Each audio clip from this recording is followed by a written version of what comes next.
On August 18th, 2024, a man in Washington, D.C. got a phone call. According to federal prosecutors, the caller claimed to be from Google and said there had been a security breach on the man's account. It's a scenario a lot of people would recognize immediately as a scam. Except this call was more convincing than most, and the person on the other end wasn't working alone. Prosecutors say the caller was part of a small crew led by a 20-year-old Singaporean citizen named Malone Lam, who was living in Miami at the time, working alongside a 21-year-old Los Angeles man named Jean-D.L. Serrano. According to the indictment, the two of them, along with others, didn't just pose as Google support. They also allegedly impersonated staff from Gemini, a real cryptocurrency exchange, layering the con so it felt airtight. Tech support calling about a breach, then a security team from the exchange itself confirming the same story. For a victim on the other end, that's a hard story to doubt in the moment. The indictment alleges that through this combination of calls and messages, the DC victim was walked step by step into giving up access to his cryptocurrency accounts. And what came out of that access wasn't a few $100s or even a few $100,000. Prosecutors say the group fraudulently obtained more than 4,100 Bitcoin. At the time, that was worth over $230 million. Federal prosecutors have since called it one of the largest cryptocurrency thefts from a single individual in the history of the United States. To be clear, at this stage, none of this has been proven at trial. These are allegations laid out in a federal indictment. But the amount of detail investigators have laid out is what makes this case worth walking through. According to the Justice Department, once the Bitcoin was in their control, Lam, Serrano, and their associates allegedly moved fast to launder it. The indictment describes them running the stolen crypto through a network of exchanges and mixing services, tools designed to break the trail between where cryptocurrency comes from and where it ends up. Investigators say they use something called peel chains, where funds get split and pass through a chain of wallets in smaller and smaller amounts, along with pass-through wallets and VPNs, all aimed at making the money impossible to trace back to them. For a little while, according to prosecutors, it worked. And then, allegedly, the money started showing up. Not in bank accounts or spreadsheets, in real life. Prosecutors say Lam was renting not one, but two mansions, both in Miami, while the group spending more broadly also went toward rental properties in Los Angeles. According to court filings, he bought a watch worth around $2 million. He allegedly picked up a Lamborghini Revuelto for close to $1 million. An additional reporting on the case describes a shopping spree that eventually included more than 30 luxury vehicles, among them a Pagani Huayra reportedly worth close to $3.8 million. There were nightclub nights where, according to reporting on the case, spending allegedly reached hundreds of thousands of dollars in a single evening. Designer handbags were reportedly handed out to models and influencers at parties, some of it caught on video and shared online. None of this was hidden. If anything, it was the opposite of hidden. And that turned out to matter a great deal for what happened next. Federal investigators aren't just watching bank transfers. Increasingly, they're watching social media too. And prosecutors say the trail in this case wasn't subtle.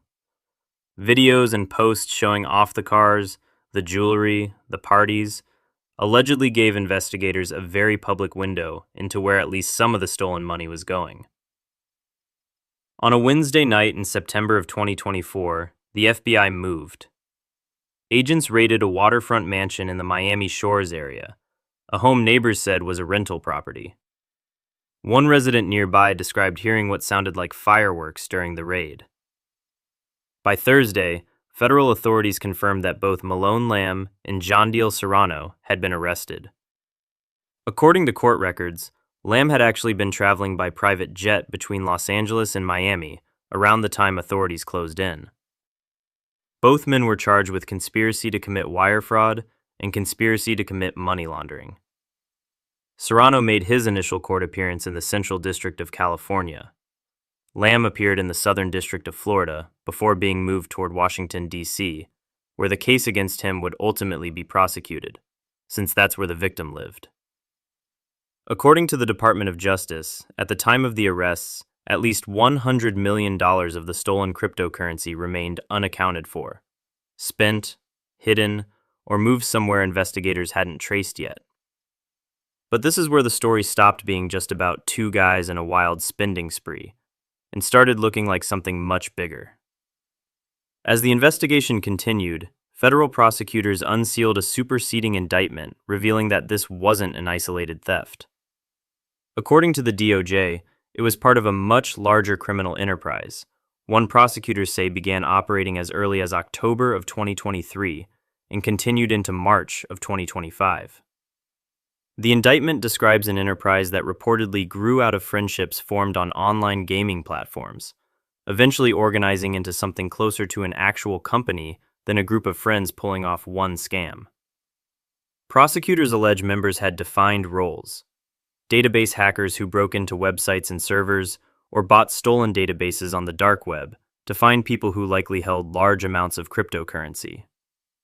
Organizers and target identifiers who sorted through that stolen data to find the most valuable people to go after. Callers who ran the social engineering, posing as tech support just like in the D.C. case. Money launderers who moved the stolen funds. And, according to the indictment, residential burglars, allegedly carrying out actual break-ins targeting hardware wallets, the physical devices some people use to store cryptocurrency offline. Prosecutors say the group didn't stop at the DC theft either. According to the indictment, in a separate incident in July of 2024, Lam and others allegedly stole more than $14 million in cryptocurrency from another victim. By the time the superseding indictment was filed, the total alleged theft attributed to the enterprise had grown to more than $263 million, and the number of defendants charged had grown to 17. One especially strange detail from the case: prosecutors allege that even after his arrest, while sitting in pretrial detention, Lam continued directing parts of the operation. According to the indictment, he allegedly instructed associates to have stolen cryptocurrency proceeds used to buy Hermes Birkin handbags for his girlfriend in Miami.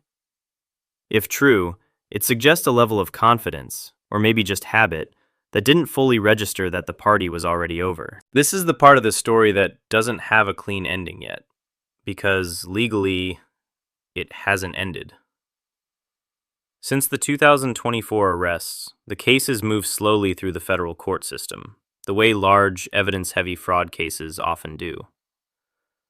Some defendants have already resolved their charges. According to the IRS Criminal Investigation Division, a co-defendant named Kunal Mehta pleaded guilty to RICO conspiracy in connection with the scheme, becoming the 8th person in the case to plead guilty as of that announcement.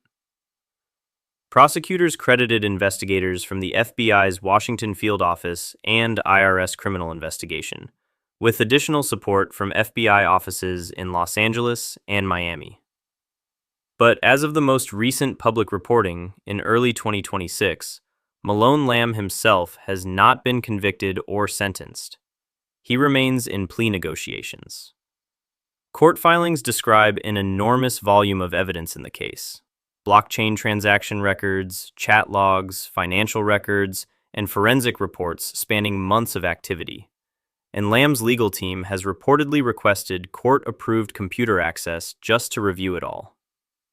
A status hearing was scheduled for January of 2026 to see whether those plea talks would move toward a resolution or head toward trial instead.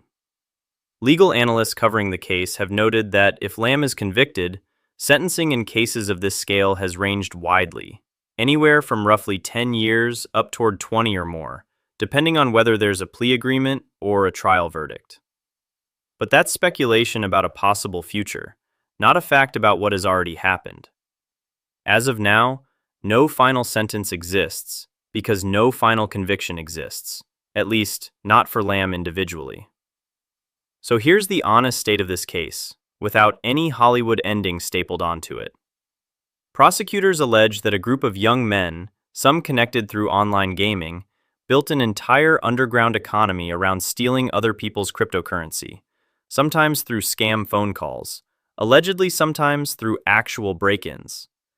They allege it added up to more than $263 million, and possibly more once you account for how much Bitcoin's value has changed since the theft occurred. Some of that money is gone for good, spent on cars and watches and nights out that were, apparently, never meant to last. Some defendants have already admitted guilt. Others, including Lam, are still fighting the case out in court or negotiating how it ends. There's no verdict to report yet, no final punishment to describe, and no confirmation of exactly how much of that $100 million in unaccounted funds was ever recovered. That's not a failure of the story. That's just where it stands right now. And it's worth telling it that way, instead of pretending the ending has already been written.